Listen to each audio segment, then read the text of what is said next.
What's your impression on? I know they're coming off a tough one against Tulane. I know you've had a chance to pick them apart on offense. This isn't the first time you've seen them. What's your thoughts on it? Well, they're a senior team. They're an older team that's playing with confidence. Other than last week, they've played some pretty good teams who they've played pretty well. They obviously beat North Carolina, which was a decent football team. They played Virginia Tech really well. They've got a quarterback that's playing with a lot of confidence. They've got complementary receivers who are pretty strong, and they can run the football. They're an older team that's, gone through the growing pains early on the first couple of years, and now, their maturity is showing, and they're a good football team. They're a challenging football team to us because they can throw it, they can run it. They've got running backs who can, obviously, if you give them something, they can make something happen when they get the football in their hands, and their quarterback can run it a little bit. So, it's a complicated, game plan for us to stop all three phases. Obviously, last time out, y'all were pretty banged up coming in. Did the bye week help y'all out much in terms of, or is it still just kind of going in? It's still, we're keeping our fingers crossed with Kalen Reed, who's obviously our starting corner, which is going to be an impact guy this week. Alan House is still day-to-day, questionable with his turf toe. Dylan Bradley's concussion, we're hoping that he can get back. All these guys, especially the corner and the defensive linemen with the tempo offense, we need as many, legs and supporting casts as we can get this week. So hopefully they're going to have an opportunity to get back and play. How much did not having Alan Howes out there on that defense affect their play?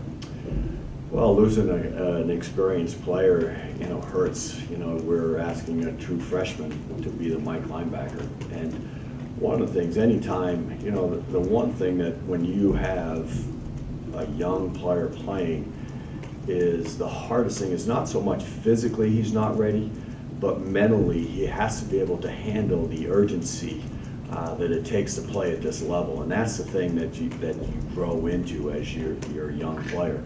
Some guys are very capable of doing it, and that's one of the things we've got to improve on is the urgency that it takes. Hey, every snap matters. You have to be alert, you have to be attentive, you have to be constantly concentrating, and that's a challenge for a young player. And so losing Allen, who's had all those reps of doing it, and now you throw it on C.J. Perry is a challenge for him. So hopefully every week he's going to get better and better, and hopefully we can get Allen back. You mentioned the leadership aspect of Allen. Has he and C.J. kind of been maybe studying plays a little bit more, watching a little bit more film to kind of help him out a little bit? Allen's a great team player.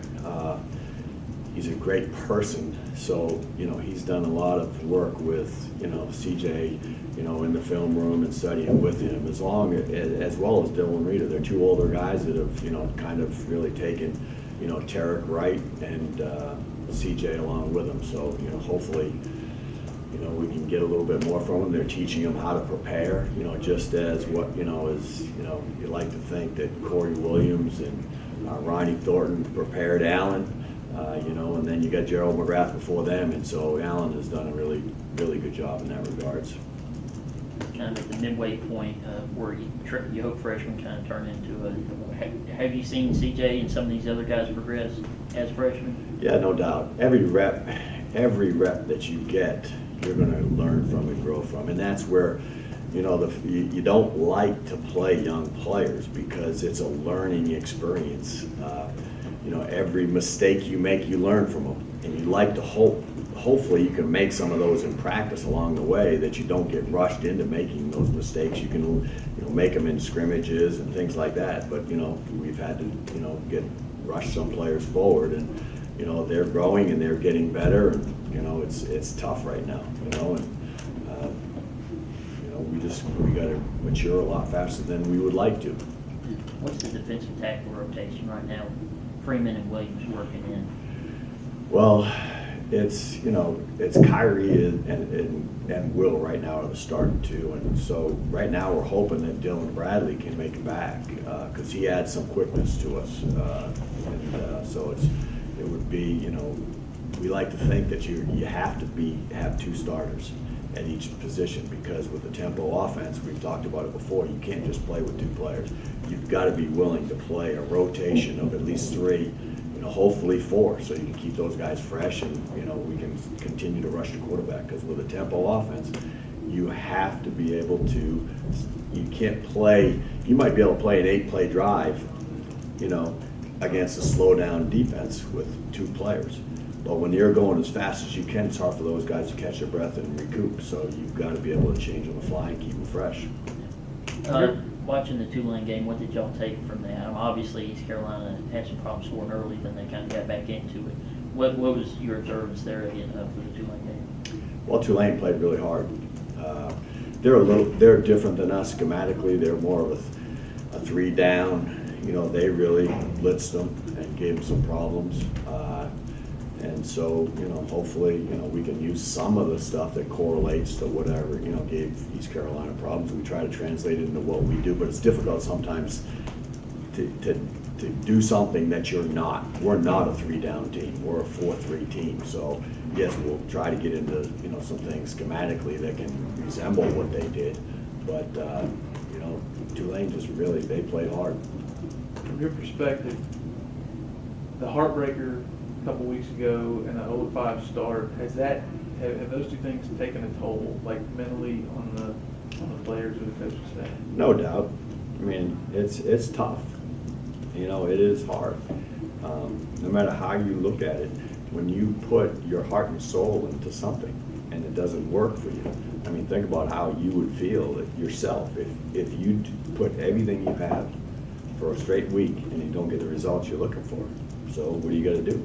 I mean, you got to find a way, and it starts with Coach Monken, and then it trickles down to me with the defense, is you got to find a way to stay positive and to stay upbeat. Because if you go out there and you don't have the positive vibe and the energy and the enthusiasm, you don't have a great practice week. And so that's where it starts. It starts, with myself and Coach Monken and the other defensive coaches going out there and preparing and trying to get our kids to believe in what we're doing is the right thing.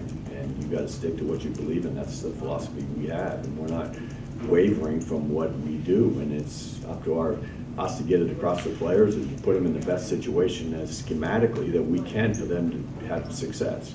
And that's what we're working our tails off. We want to produce the results. They're not happening right now. And what do you tell your players? You just can't say the only way you're going to fail, as I've said this before, the only way that they'll fail is if you quit. That's the only real way that you'll fail. And so, we start again. It's like it's a broken record right now. We went out on Sunday and we had a great week of practice. And what more can you ask from your players at 0-5 right now? Is you've got to ask them to go out there and prepare just like it's week 1. It's a new week.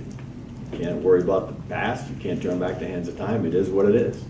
So we got to get better and try to work to get a victory this week. Coach, we talked to Coach Monken a little bit about this earlier. Shane Carden, this is a guy, he's leading the conference right now, a deadly accurate guy. What's the key to stopping him? Is there one thing you can do, or is it just a...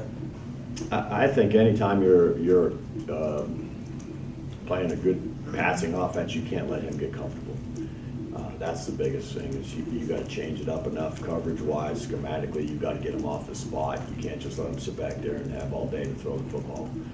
So it's not one particular thing you can do. You just can't let him get comfortable with what he's doing. So hopefully we can get him out of a rhythm, and he gets, it's like anything. You get your good days and your bad days, and hopefully we get him on a bad day.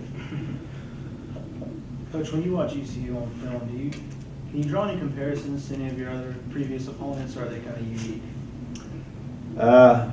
Up to now, really, they're unique, but we play against, basically, our offense is very similar to what East Carolina is, so hopefully we can fit in just a little bit better. We played all spring and all fall camp, and our kids have a little bit of comfort with what they're doing, so hopefully that will translate into us playing pretty well.